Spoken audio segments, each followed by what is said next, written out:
जो भी इस देश में 3000 साल से जो भी दलितों की, आदिवासियों की, पिछड़ों की, गरीबों की बात करता है उसका माइक ऑफ हो जाता है। माइक जितना ऑफ करना है करो, मुझे जो बोलना है मैं बोलूंगा।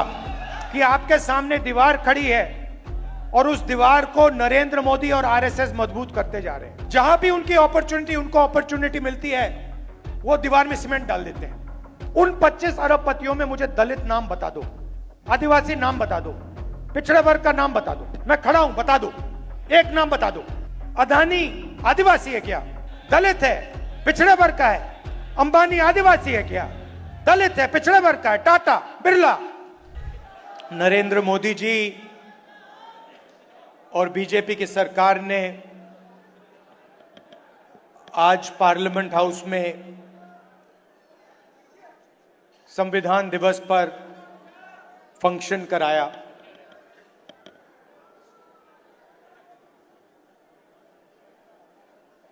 ये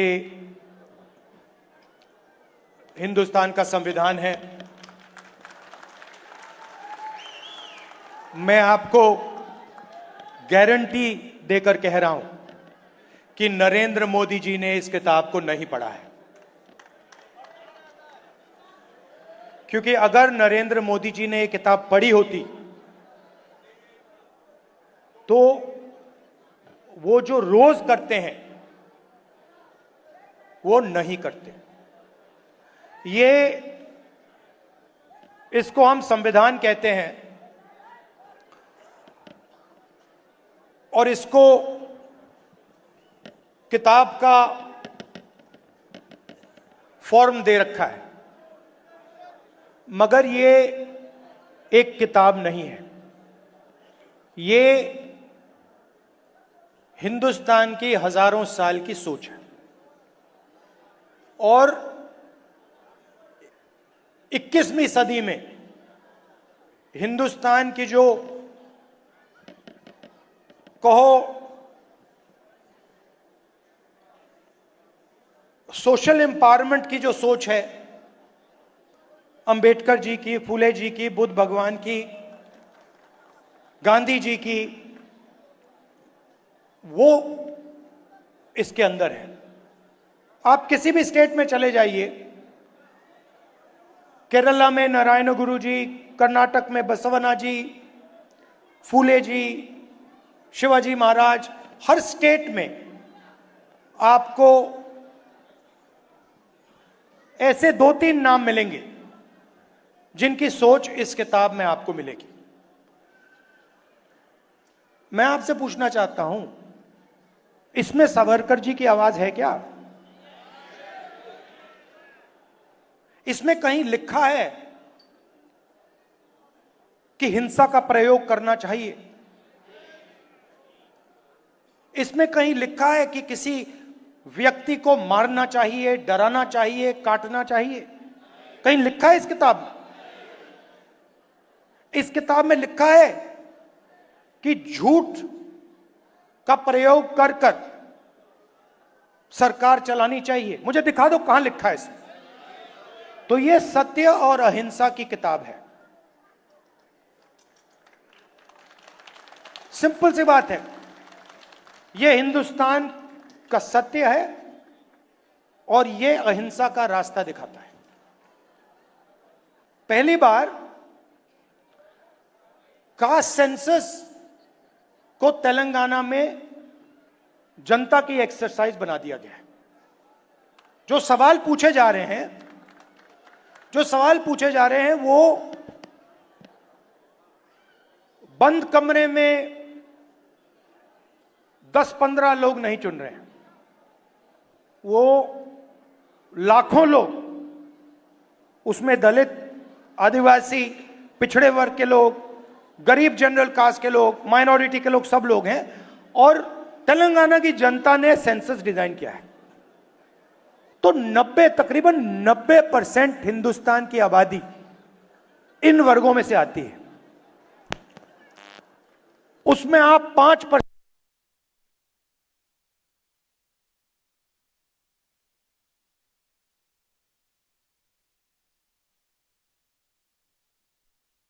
ऐसे ही ऐसे ही होता है।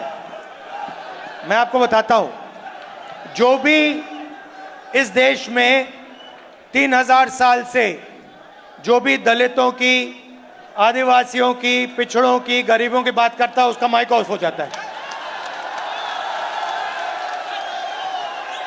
माइक ऑफ हो जाता है। आपने देखा होगा, मुझे कहा, जब माइक ऑफ हो गया तो मुझे कहा, काफी लोग आए और उन्होंने कहा जाके बैठ जाइए। मैंने कहा मैं नहीं बैठूंगा, मैं खड़ा रहूंगा,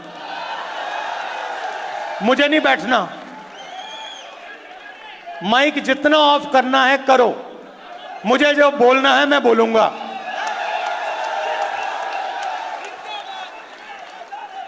यहां रोहित वेमुला जी की फोटो है पीछे, यहां पे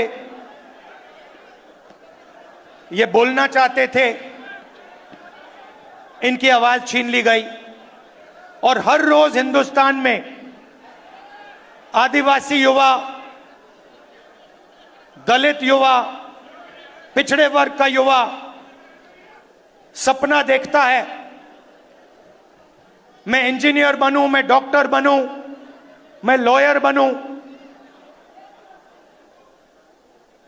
मैं मीडिया में जाऊं, मैं आईएएस ऑफिसर बनूं। मगर सच्चाई यह है कि इस देश का पूरा सिस्टम पिछड़ों, दलितों और आदिवासियों के खिलाफ खड़ा हुआ है।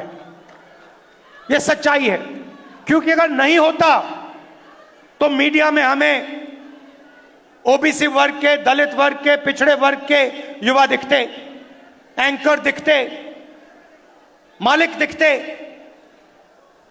200 बड़ी बड़ी कंपनियां हैं, अदानी जी, अंबानी जी, टाटा, बिरला।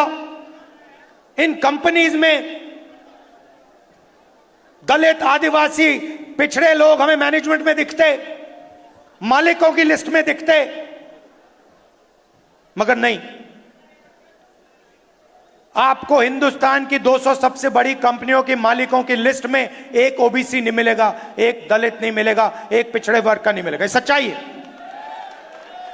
तो आपको कहा जाता है, दलितों को, आदिवासियों को, पिछड़ों को कहा जाता है कि यह देश आपका है, इस देश में आपकी भागीदारी है, इस देश में आपकी प्रगति हो सकती है। मगर अगर हम डेटा को देखें तो यह बिल्कुल झूठ साबित होता है। डेटा दिखाता है कि 90 लोग हिंदुस्तान की सरकार को चलाते हैं, बजट बांटते हैं। 90 में से 3 दलित, 3 ओबीसी, 1 आदिवासी। आपके सामने दीवार खड़ी हुई है और आप जानते हो, और या आप इस बात को गहराई से समझते हो। समझते हो नहीं समझते हो? यस सर, समझते हो ना ठीक से, कि आपके सामने दीवार खड़ी है और उस दीवार को नरेंद्र मोदी और आरएसएस मजबूत करते जा रहे हैं। जहां भी उनकी अपॉर्चुनिटी, उनको अपॉर्चुनिटी मिलती है, वो दीवार में सीमेंट डाल देते हैं। पहले पब्लिक सेक्टर हुआ करता था, उसको निकाल दिया, सारा का सारा प्राइवेटाइज कर दिया, दीवार मजबूत की। पहले सरकारी स्कूल हुआ करते थे, सरकारी अस्पताल हुआ करते थे, सारे के सारे हटा दिए। आज दलित को, आदिवासी को, पिछड़े वर्ग के किसान को कोई भी इलाज की जरूरत हो, लाखों रुपए आपके जेब में से निकलते हैं। निकलते नहीं निकलते? और कहां जाते हैं? आपकी जेब में जाते हैं क्या?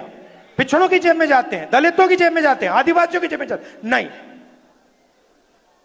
25 अरबपतियों की जेब में जाते हैं। उन 25 अरबपतियों में मुझे दलित नाम बता दो, आदिवासी नाम बता दो, पिछड़े वर्ग का नाम बता दो।